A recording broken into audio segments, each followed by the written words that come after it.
Como calcular as horas disponíveis de produção, pessoal, que é a primeira componente. Então, como que a gente calcula isso? Eu vou te dar alguns exemplos. Para calcular as horas disponíveis, a gente precisa realmente saber quantas horas de mão de obra direta você trabalha em média por dia. Geralmente é 7,25 horas. Para que você também possa calcular as horas disponíveis, você precisa saber o número de dias trabalhados ao longo do mês, ok? E acumulando isso à medida que o tempo passa. Você também precisa do número de mão de obra por dia trabalhado naquela operação ou naquela célula. Por exemplo, horas trabalhadas em média é 7,25 horas, você tem que fazer um cálculo aí, isso levando em consideração aí as horas durante a semana e um sábado sim, um sábado não trabalhado. Alguns exemplos em termos de número de dias por mês.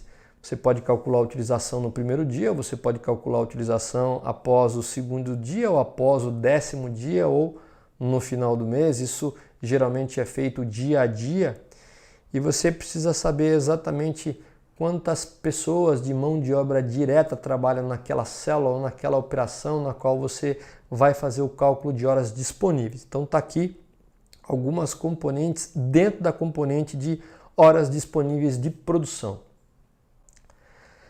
Portanto, um exemplo que a gente pode dar é o seguinte: vamos supor que você trabalha em média 7,25 horas, que você trabalhou até o 10º dia, né? E você quer saber a sua utilização após o 10º dia trabalhado.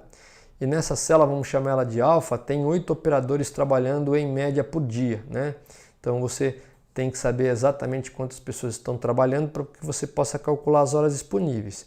Portanto, se você multiplicar 7,25 vezes 10 dias, vezes 8 operadores, você tem, na verdade, 580 horas disponíveis no 10º dia nessa célula alfa.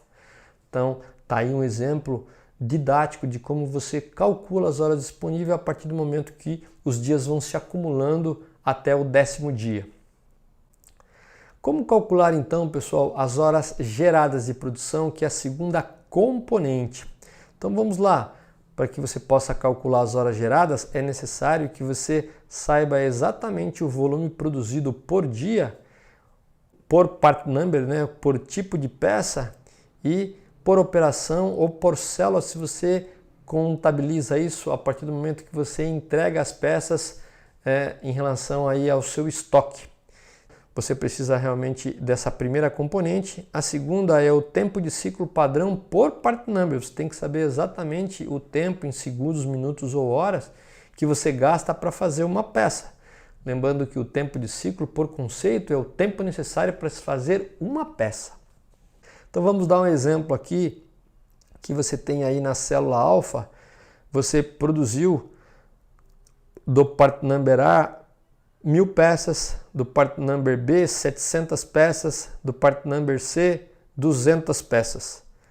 E você, naqueles 10 dias que a gente está calculando em função das horas disponíveis que a gente viu no bloco anterior, no slide anterior. Então, vamos dizer que no acumulado de 10 dias você produziu o part number A 1000 peças, part number B 700 peças, part number C 200 peças e cada uma desses part numbers tem um tempo de ciclo padrão que o A leva 9 minutos para ser fabricado através da cronoanálise e os tempos estão lá na engenharia.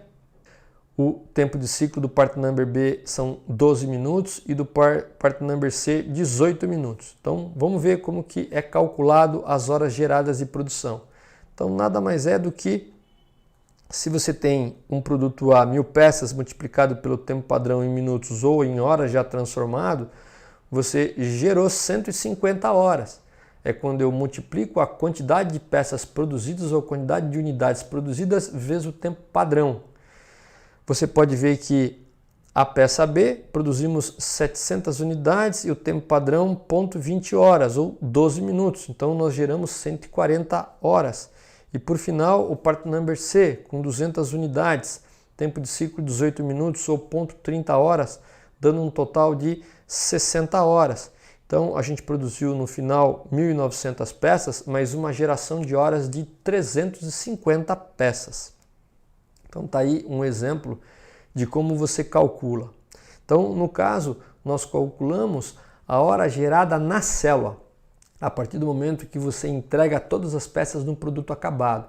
Existem algumas empresas que calculam a utilização de mão de obra ou a eficiência por operação. Isso pode fazer com que a supervisão, a gerência como um todo caiam numa grande armadilha que eu vou explicar daqui a pouco. Mas vamos entender nesse caso em específico que a célula concluiu os seus produtos e a partir do momento que ela entrega as peças no estoque, ela recebe por conseguinte as horas relativas àquela quantidade produzida, em função do tempo padrão que cada um dos part numbers tem. Como calcular então a utilização? A gente já viu após 10 dias quantas horas disponíveis aquela célula tem em função da quantidade de 8 operadores, e a gente sabe que nesses 10 dias foram produzidos 3 tipos de part number, A, B e C, cada um com o tempo padrão adequado.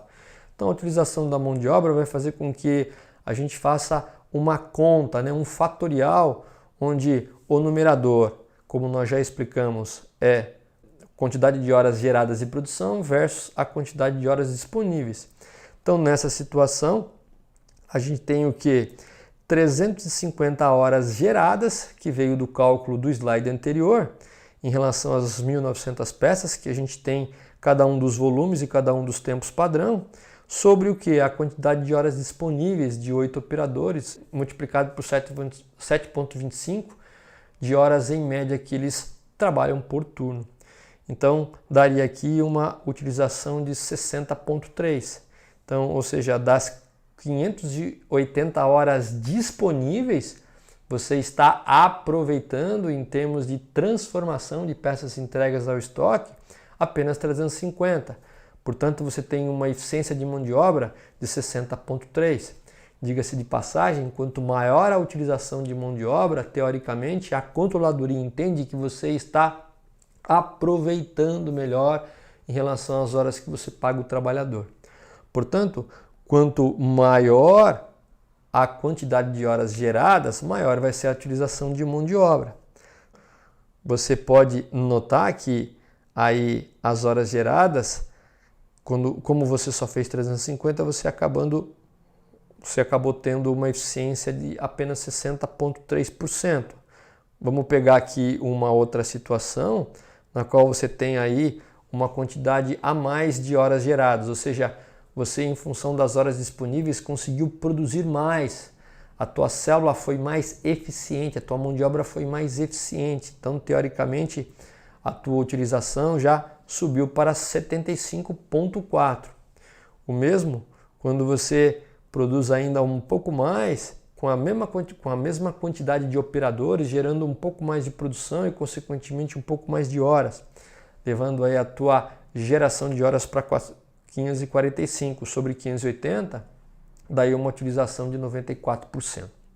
Então é assim como a gente calcula a utilização de mão de obra direta que tanto a controladoria cobra o supervisor de produção.